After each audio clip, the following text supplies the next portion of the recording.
राधे राधे दोस्तों। हमारी कथा है मरने के बाद तुलसी और गंगा जल क्यों रखते हैं मुंह में।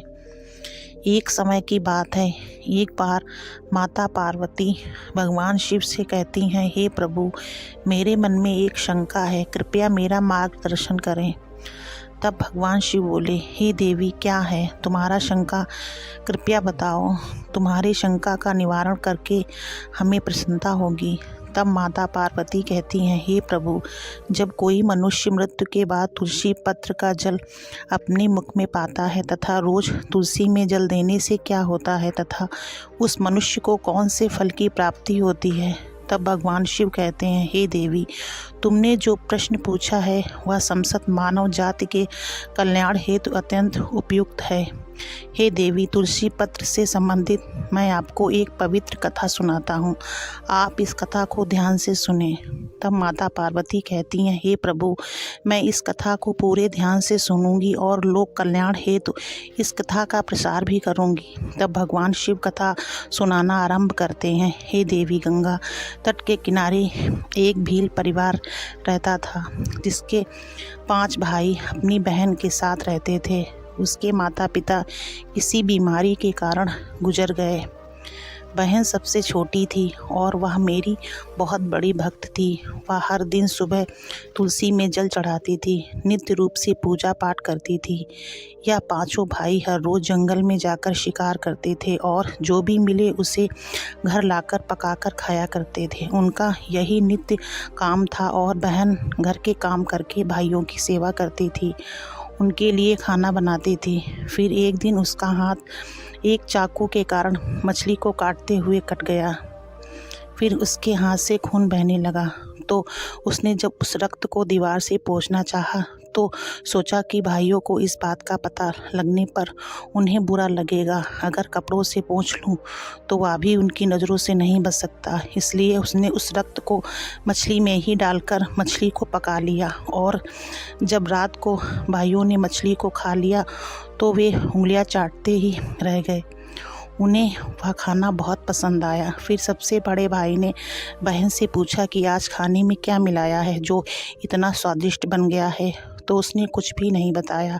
फिर अगले दिन खाने का स्वाद पुराने जैसा ही था। इसलिए बड़े भाई ने बहन को कसम दिलाई कि उसने खाने में क्या मिलाया था। तब बहन ने अपने हाथ के रक्त के बारे में उसे बता दिया। तब बड़े भाई ने कुटिल दिमाग में एक बुरा ख्याल आया कि क्यों ना हम अपनी बहन को ही मार कर खा जाएं, क्योंकि उसके रक्त की 4 बूंदें ही इतनी स्वादिष्ट थीं, तो फिर उसका मांस कितना स्वादिष्ट और मुलायम होगा। फिर अगले दिन बड़ा भाई अपनी वह कुटिल योजना सारे भाइयों को बताता है और सबसे छोटे भाई को छोड़कर सारे भाई राजी भी हो जाते हैं। तब बड़ा भाई अपनी बहन की हत्या करने की साजिश करता है। दूसरे दिन वे सभी अपनी बहन की शादी कराने हेतु उसे दूसरे गांव चलने के लिए मना लेते हैं। फिर वे सभी अपनी बहन के साथ रास्ते में एक छोटी सी गुफा में ले जाकर उसे बांध देते हैं और उस पर बाणों से वार करना शुरू कर देते हैं। तभी उस स्त्री ने मन ही मन ईश्वर की प्रार्थना करते हुए कहती है, हे प्रभु, आप ही मेरी रक्षा करें। तब एक चमत्कार हो जाता है। सबसे बड़ा भाई बाण तो चलाता है लेकिन वह निशाना चूक जाता है। उसका निशाना बार बार चूक जाता है। फिर दूसरे भाई भी एक एक करके बाण चलाते हैं, फिर भी सभी का निशाना चूक ही जाता है। अंत में सबसे छोटे भाई को बाण चलाने को कहते हैं, किंतु वह मना कर देता है। तब सभी भाई उसे ही जान से मारने की धमकी देते हैं। तो उसकी बहन स्वयं मुझसे विनती करते हुए बोली, हे प्रभु, अब आप मेरे छोटे भाई की रक्षा करें और मेरे प्राण ले लीजिए। ऐसा कहते ही सबसे छोटे भाई का बाण बिना निशाने के ही बहन के सीने को भेद जाता है। तब वह 4 भाई अपनी ही सगी बहन को काट कर पकाते हैं और आपस में परोसते हैं और अंत में सबसे छोटे भाई को उसका सिर खाने को देते हैं। वह अत्यंत दुखी होकर मन ही मन बहुत रोता है और उसने अपने कपड़ों में एक मछली का टुकड़ा छुपा कर रखा था, तो उसने उस मछली को ही खाने में मिलाकर खा लिया। खाते समय उसने अपने पात्र के नीचे एक छोटा सा गड्ढा खोदकर उसमें अपनी बहन के सिर और हाथ पैर के टुकड़े डाल दिए। फिर वे सब वहाँ से चले जाते हैं।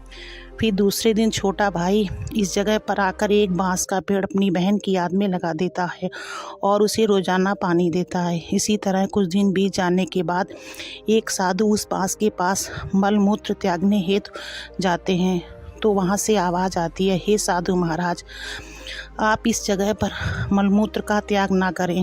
तभी वह साधु आश्चर्य से एक बांस के टुकड़े को काटकर अपने साथ रखते हैं और उसकी एक बांसुरी बना लेते हैं। जब भी वह साधु बांसुरी बजाता था तो उसमें से एक सुंदर स्त्री की गाती हुई आवाज़ आती थी। वह साधु उस बांसुरी को बजाते हुए अपना जीवन यापन करने लगा। कुछ समय बीतने के बाद उस साधु उस बड़े भाई के घर गया तो उस बांसुरी से आवाज़ आने लगी, इसी दुष्ट ने मेरी हत्या की है।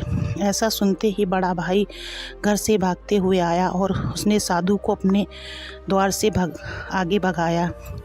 फिर इसी तरह वह साधु उन 4 भाइयों के द्वार पर जाता है, किंतु वह सभी साधु को वहाँ से भगा देते हैं। साधु को तब तक कुछ हद तक यह बात समझ में आ जाती है कि जिस स्त्री की आत्मा इस बांसुरी में रहती है उसका इन लोगों के साथ जरूर कुछ नाता होगा, किंतु बेचारा साधु उन सभी के साथ कुछ भी नहीं कर सकता था।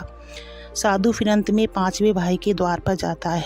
तभी वहाँ बांसुरी कहती है, यही मेरे प्रिय भाई का घर है। जब घर में बैठे दुखी भाई को अपनी बहन की पुकार सुनाई दी तो वह भागते हुए घर के बाहर आता है, किंतु वह देखता है कि एक साधु बांसुरी लेकर द्वार पर खड़ा है।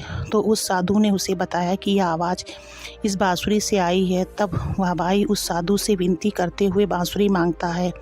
तब वह साधु उस बांसुरी को 5वें भाई को दे देता है और वहाँ से चला जाता है। फिर वह भाई अपनी बहन की आवाज़ वाली बांसुरी बजाता है तो वह कहती है, हे भाई, मुझे पता है तुम मुझसे बहुत प्रेम करते हो, किंतु मेरी मुक्ति के लिए तुम हर दिन घर की तुलसी में जल चढ़ाओ तथा भगवान श्री हरि विष्णु की नित्य दिन पूजा पाठ करो। अपनी बहन की बातों को मानकर वह भाई नित्य दिन तुलसी में जल देता और घर में भगवान विष्णु की पूजा पाठ करता था। फिर एक दिन जब वह भाई तुलसी को जल देते हुए मन ही मन भगवान विष्णु के नाम का जप कर रहा था, तब स्वयं भगवान विष्णु उसी तुलसी के पौधे से उस गरीब भाई के घर में प्रकट हुए। फिर वह भाई तुरंत भगवान विष्णु के शरण में आया और सच्चे मन से स्तुति करने लगा। तब भगवान विष्णु ने उस भाई को तुलसी पत्र का जल उस बांसुरी में डालने को कहा और उसने भगवान विष्णु का नाम लेते हुए उस बांसुरी में तुलसी पत्र से जल डाला। तो भगवान विष्णु ने आशीर्वाद से उस स्त्री को पुनर्जन्म होकर वह स्वयं उस बांसुरी से बाहर आ गई। तब उन दोनों भाई बहन को भगवान विष्णु ने तुलसी के संबंध में महत्वपूर्ण ज्ञान दिया था। फिर भगवान शिव कहते हैं, हे देवी, वह ज्ञान अब आप भी ध्यान से सुनो। तुलसी को देवी लक्ष्मी का ही रूप माना जाता है। तुलसी में हर रोज जल चढ़ाने से जीवन की सभी परेशानियां दूर होती हैं और सुख शांति आती है और धन का लाभ होता है। तुलसी में जल चढ़ाते समय चंदन का तिलक लगाना शुभ माना जाता है। तुलसी में जल चढ़ाने का सही समय सूर्योदय से लेकर उसके 2 से 3 घंटे बाद तक का ही होता है।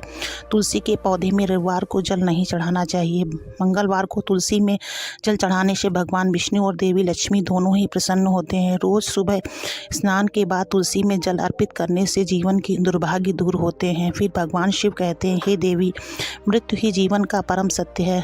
मृत्यु के उपरांत व्यक्ति का विधि पूर्वक अंतिम संस्कार करने का विधान है, जिसके उससे के शरीर को मुक्ति मिल सके और वह एक शरीर को त्याग कर दूसरा शरीर धारण कर सके। इस प्रकार से जब व्यक्ति मोक्ष की प्राप्ति करता है तो उसे सभी पापों से मुक्ति मिलती है। मृत्यु के समय मुंह में गंगा जल डालना चाहिए, जिसका कारण है कि गंगा जल कभी खराब नहीं होता है और कुछ बूंदे ही मृत्यु उपरांत व्यक्ति के लिए मोक्ष के द्वार खोल देती हैं। मृत्यु के समय व्यक्ति के मुख में गंगा जल डालने से उसे कई शारीरिक कष्टों से मुक्ति मिल जाती है और आसान मृत्यु मिल जाती है। यदि मृत्यु के समय व्यक्ति के मुंह में तुलसी की पत्तियां रखी जाती हैं तो मरने वाले व्यक्ति की आत्मा को भगवान विष्णु का आशीष प्राप्त होता है और संसार की मोह माया से मुक्ति मिलती है। वही शरीर के सारे कष्ट दूर हो जाते हैं और आत्मा सभी बंधनों से भी मुक्त हो जाती है।